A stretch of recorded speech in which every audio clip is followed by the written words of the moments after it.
Yesterday, the 9th of June, Microsoft stock printed a record high of 472.75%, a gain of 0.5%. In this pre-market session, it's just down slightly, 0.19%. Alberta has raised its price target to $700 from $650.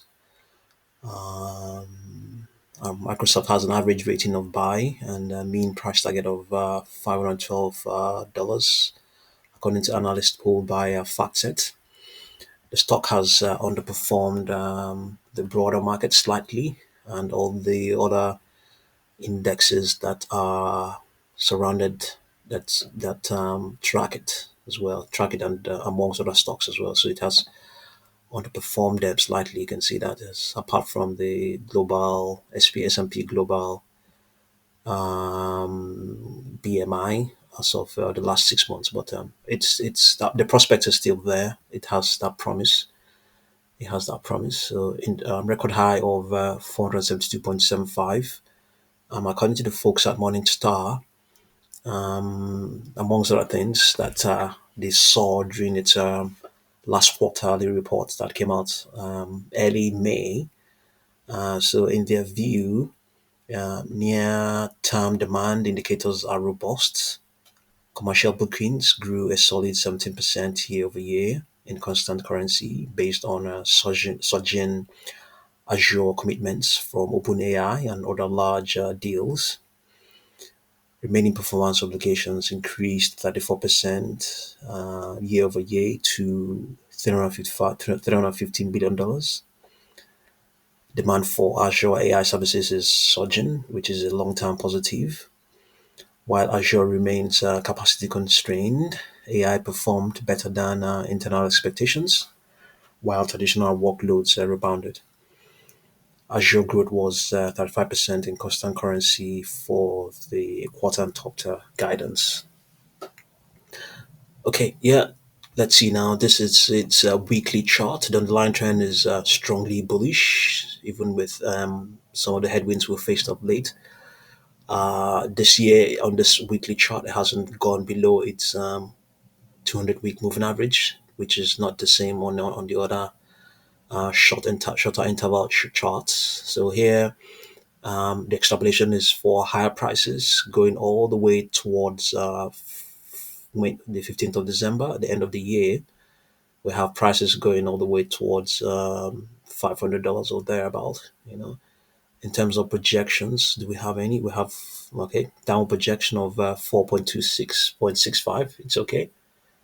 We'll take that. Extrapolation, the algos are already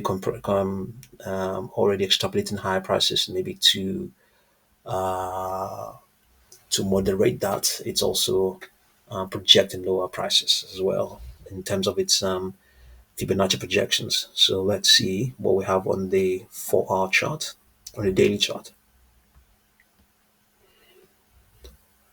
On the daily chart, in the very short term, in the next few days, all the way towards Friday the 13th, we have higher prices. We have 476 expected,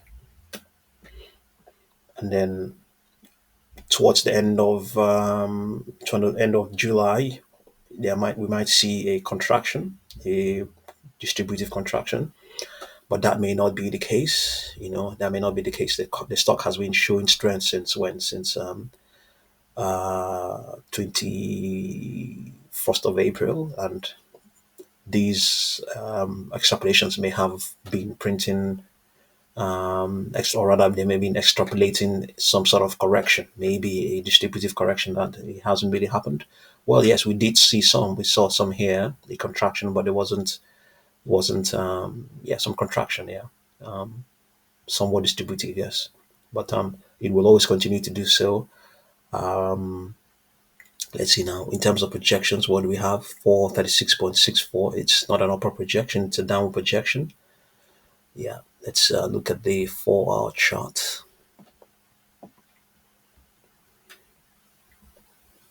On the 4-hour chart, what do we have? We have upper projections here. Not that significant as such. We have 460, is 468 is a downward projection, 474 slightly upward projections, 477.60 upward projection as well. We have a distributive contraction as well being expected. Okay, so they're not, the algos are not projecting anything really ambitious, but we have to find we have to find those projections ourselves. But I think the stock is doesn't not very volatile, not volatile at all. It's we have to find something really modest, some modest projections to, even if it's not modest, it's going to get there eventually. Okay, we can take 46124 and take 4 461 and 457. 461 minus 457 is going to give us 4. Multiply by 1.618.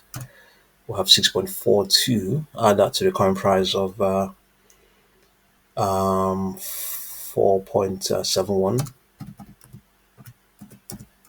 So we have 4.78, 478.32 for Microsoft.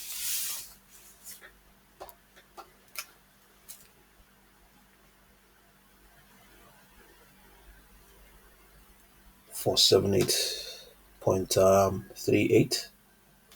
We'll try again. 4 multiplied by 2.618. Add that to the current price of 471.88. We'll have 482.35.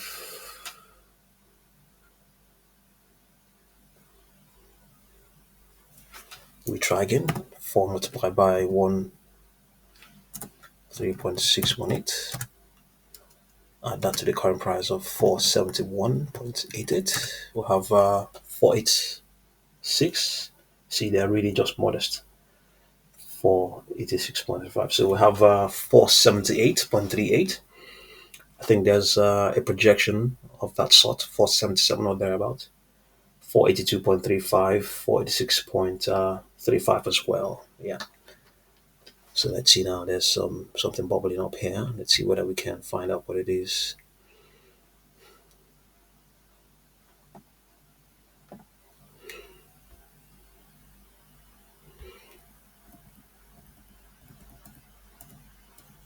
Okay, rubric backed by Microsoft, down 4.7% in the pre-market to 88.75 as it looks to raise capital. Okay, Palo Alto, California based rubric offering $1 billion 5-year convertible notes. It plans to use net proceeds to pay for capped calls, derivative transactions employed to reduce dilution, to fully repay $328 million of outstanding loans under terminated credit agreement. Okay, yeah. Company also intends to use proceeds for potential acquisition or strategic investments and working capital among other purposes. With 193.4 million shares outstanding as of the 31st of May, the company has $18 billion market cap. Rubrik shares fell on Monday, okay, to close at 93.15, trimming year-to-date gains of 42.5%. Okay, that's the fresh news out there. Rubrik. We'll find out what that company does. RB, RK, RB, RK.